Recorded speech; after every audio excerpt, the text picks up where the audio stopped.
Chapter 43 Child of the Void. There was a village once, but no longer.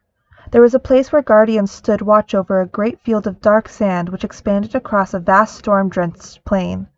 The sand seemed to attract to itself, never getting very far from the source. Though particles were kicked up by the great winds and harsh environment, they always seemed to end up back in the endless fields. No matter how much time passed, the iron sand did not escape to elsewhere. A village existed on the edge of the black sand. No matter the deadly effects of the sand, the village appeared blessed by the gods.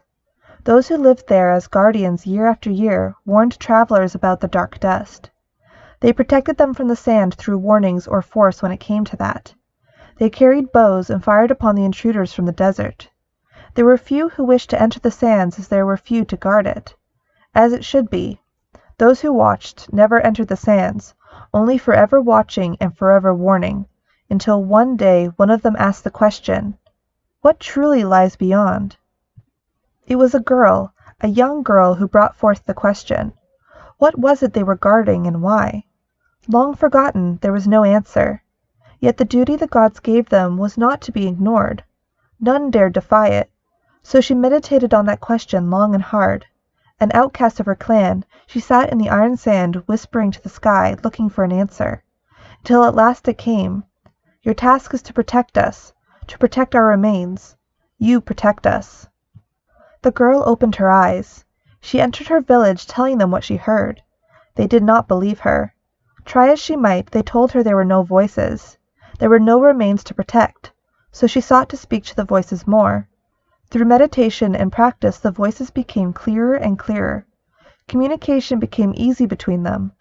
The voices called in her sleep, showing her visions of gods, nightmares of her village dying, nightmares that were so real and vivid that it was difficult to say they had not happened in some other place.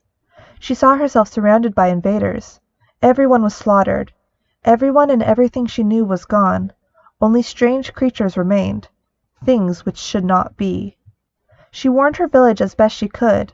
It fell upon deaf ears, and the more frantic she became, the more adamant they became about banishing her. The girl, now becoming a woman, left. The nightmares haunted her wherever she went. The dreams and voices were loud. She traveled in her dreams, going from place to place. She slept longer and longer, sometimes for days. Her dreams became more vivid and the places more bizarre. She could see many things. The girl traveled to worlds which were not her own. She could see places from the past, wars which happened long ago, and other times, things still to come. Her people knew nothing. She could see the creature which faced the gods. She could see the gods' terrible wrath. She could see the fires of creation turn the creature into nothing but black ash. The beast fell to the world. The fires of creation removed all traces of the corpse. Nothing but dark ash remained. Storms struck, and she watched as the creature showed her its home, a place of true darkness and nothingness. She saw the vast emptiness, and then she saw herself. She saw what she was to become. She saw the power within the void, the endless hunger and the anger of the old ones. Their war with the gods had ended and would restart soon. Her greatest sin was existence. All things had to end. All things began in darkness. She needed little to sustain her, very little sleep or food. She began to draw from all things around her and go back to her dreams. The voices were ever louder and commanding. She extended her hand and watched as a tear in reality formed before her. She stepped close, but decided against stepping through. She went into trances and drew and wrote. She painted pictures with words and crafted images with the strokes of a brush. She got whatever she required by demanding it. Food, paper, or ink. They would simply appear and she took what she needed. Those who looked upon her would fall in fear. Even stout men shook in her presence. In time she abandoned clothes and paper. She needed only her dreams. Letting the visions fill her, she drank that which was empty. She felt true nothingness. Her soul hardened, and she sought to keep this state as long as she could. When there was nothing, there was joy. When there was void, there was euphoria. For once in her life, it was as if she could actually feel. The great boredom, the meaningless actions of everyday life finally made sense. The point was, and always had been, to end, to simply accept the nothingness, to embrace the void. Then, and only then, could one know peace. The universe itself was a mistake, one which the old ones intended to correct. In her dreams, she needed to know more. She needed to teach this joy to others, to share the images she made and the words on pages. She returned to them and shared with them the pages. Try as they might, they could not destroy them. Try as they might, they could not forget the images. They too saw the void. Now she simply needed them to embrace it. They came at her with arrows and bows. They were nothing, as she was nothing. She let weapons go through her as with their words. They could never really understand, could they? If they could never understand, what was their purpose? She came to one cruel eventual conclusion. If they could not understand, they need only be fed to the nothingness. They seemed to only become one with the great darkness. Through her dreams she had gained much power and understanding. It seemed as if years of time passed in her dreams, but only a day in reality. What could they know? What could they understand? As she dreamed, she went further. She could see the wars to come, and she could even see her own end, a return to the great nothingness. But was it really an end? Was she ever something that should exist? These things she meditated upon and gained answers gradually throughout her travels through the universe. From the very place she sat, she had been everywhere. She had seen everything, hadn't she? When she opened her eyes from her sleep, she saw a being of supreme light, a beauty that might justify nothingness. She had to find this light.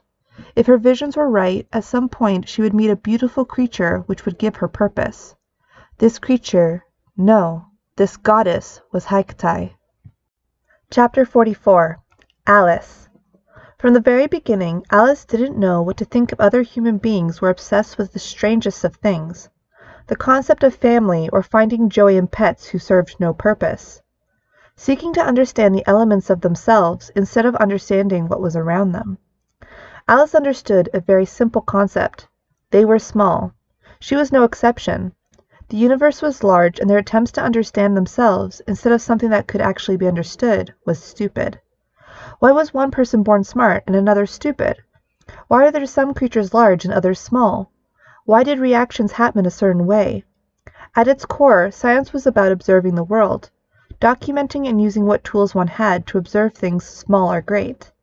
Alice observed things which mattered to her. She did not need to understand people. She didn't even need to understand herself. She knew enough. She knew enough to know that someone like her was incapable of empathy, something which seemed to hold others back. Emotional bonds were at the very core, a flaw, although she supposed they served a purpose. There were instincts in mothers to protect children on a biological level. She swore she'd never have a child, if only to never fall for such madness. To be attached to or protect a worthless creature? Not her, not ever. There were others who could handle things she could not, as she could handle things they could not. She found the very act of dealing with human beings painful. They told her how to dress, how to look at someone, what to talk about, and there was no sense to these rules. It made sense that herd creatures would protect each other, she supposed. In a way, it was used to see if she was one of them. It was an attempt to mold her into behaving like them. They did not want her to cause pain. They did not want her to belittle her family. They wanted her to enjoy the company of others when she did not. She supposed in some warped way they cared about her, but that was a crippling flaw. She did not, nor could she care about them. When the time was right, she swore to remove all that was unnecessary. She learned how to train people. It was not unlike training any other animal. Reward and punishment. They tried to train her using the same method. So she would punish them. When they were obedient, she would reward them. Fear was an effective tactic.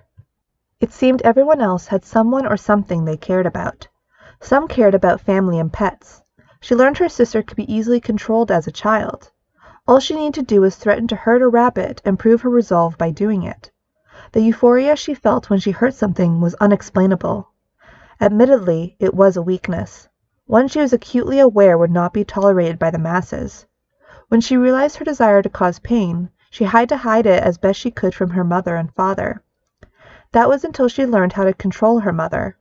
Mothers cared about their children, did they not? Like using a rabbit, she threatened Isla and her husband. She demonstrated she would hurt Isla and had means enough to kill her. Even if Isla turned Alice in, the shame of it would bring to the family and her husband. It would ruin their lives. Alice took advantage of the fact a mother protects her children, including herself. She was a brat then. She knew slightly better now. There were better ways to go around it, faking it if necessary.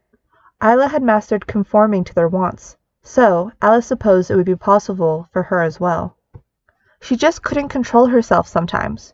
When she went too long without hurting something, she simply could think of nothing else.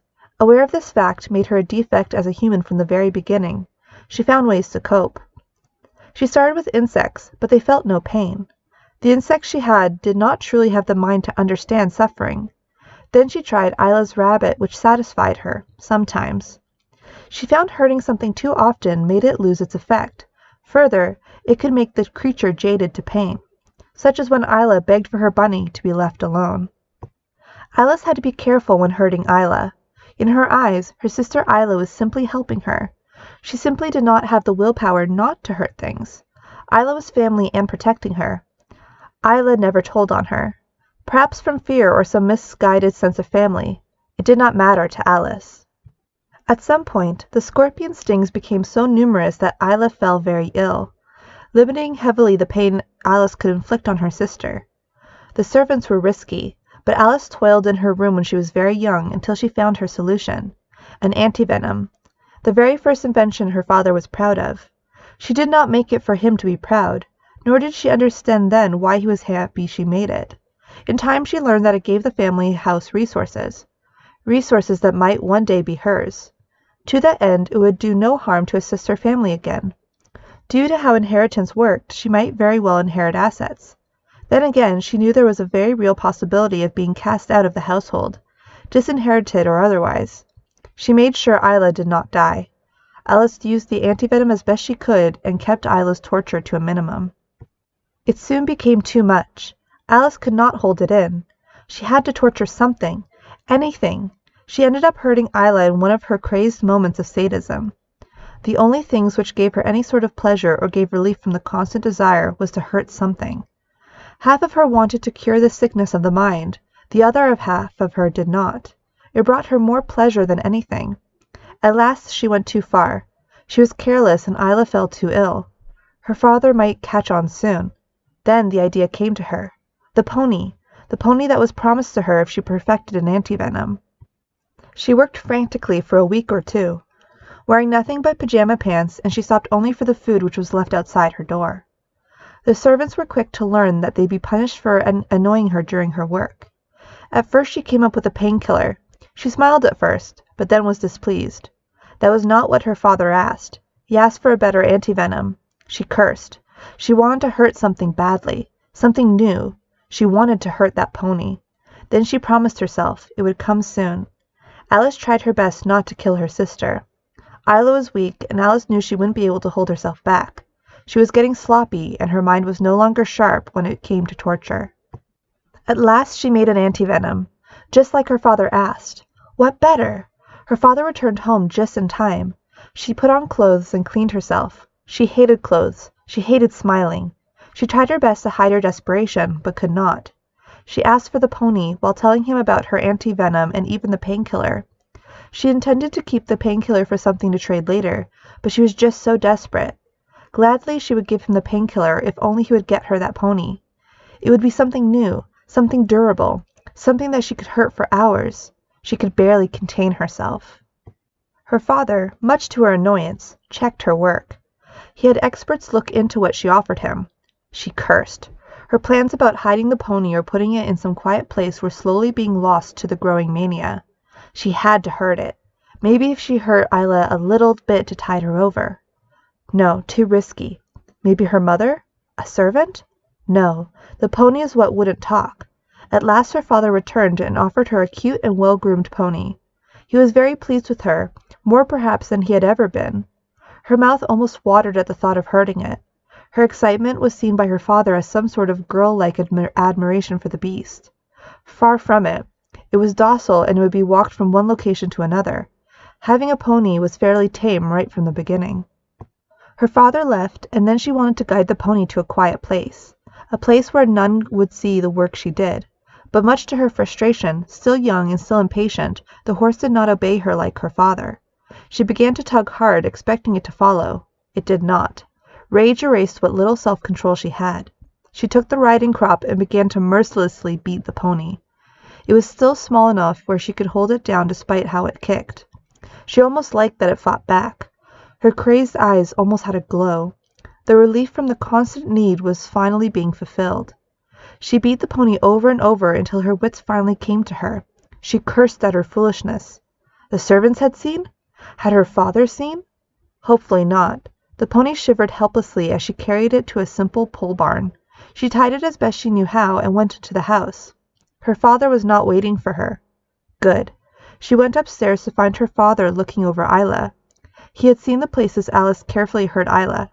Even worse, Isla told him about what Alice had done. Alice considered fleeing, but her father made quick work of locking her in a room. Alice considered the situation. She considered that she was not yet undone. Her father would not tell the world about her. He would not kill her, but most certainly would not allow her habit to continue. She gritted her teeth, then calmed herself. She still had time. He had to go to war soon. He sent for experts to train her. He looked for those with some manner of skill in handling strange situations such as Alice, and was prepared to pay well for their services. Alice waited in the room and wondered what hold she'd have over her mother now. Isla, to her knowledge, was being sent away. Alice raged in the room. She had nothing now. The pony was not going to satisfy her like her sister, but she needed something to hurt while Isla recovered. Admittedly, it was first at fun to hurt the pony, but she wouldn't get much of a chance again. Then she realized something. Her work. When the chance came, she demanded from the servants if she was to be locked in her room, she should be working. Even her father had little means to protest it. The child was a genius and could very well save the family fortune. She began to work once again, finding some level of distraction in the act. She tried hurting herself, but it did not satisfy her. Soon her isolation and lack of things to torture drove her into a frenzy, until at last men came. The men that came to her were experts. They wanted to help her. They were fools who fell for little things like smiles and pretty words. Still, they made some sense to her. They wanted to know why she wanted to hurt things. Perhaps they might be useful. At first she was somewhat cooperative, hoping that they might be able to shed some light on alternatives to torture, to see if other things would give her joy. Ultimately, they fell short. They knew nothing and did nothing. They tried to train her to be proper, and she played along for a while. She dressed herself and sipped tea like they asked, but in the end she made a request. "Can you really help me, or are you just a waste of my family's resources?" They tried their methods, and in the beginning she even made some small attempts to try their medicines or therapy. It was useless. They would talk about Alice's progress as if they were getting through to her, when entirely the opposite was happening every day. Little by little she saw them as useless. She realized there would be no satisfaction for her beyond the constant itching thought of torture. In time she decided to make use of them in other ways. In one of their sessions she drugged her handler. While he slept, she tied him and made quick work to silence him. "If I can't conform to the world, then this world shall conform to me. I shall make a tiny place I can live. This tiny place will be my new world." When the handler awoke, he was in another room. How she got him there, he did not know, but his clothes were mostly removed. To his left was one of the servants, strapped to a table. Another was bound. She had drugged all of them, and in their sleep she managed to bring them to the basement. Even her own mother was gagged and bound. She realized what she needed to do. She would not be trained. Instead, she would train them. Her father would not return for a minimum another year. The house was stocked well enough, and hopefully none of them had social obligations. She went to work. She tortured the man who tried to help her. Then she tortured the servants. Then she tortured her mother, each time getting relief and euphoria that sent her into manic laughter. She tortured them day after day, with not just physical pain, but she attempted to break their spirits.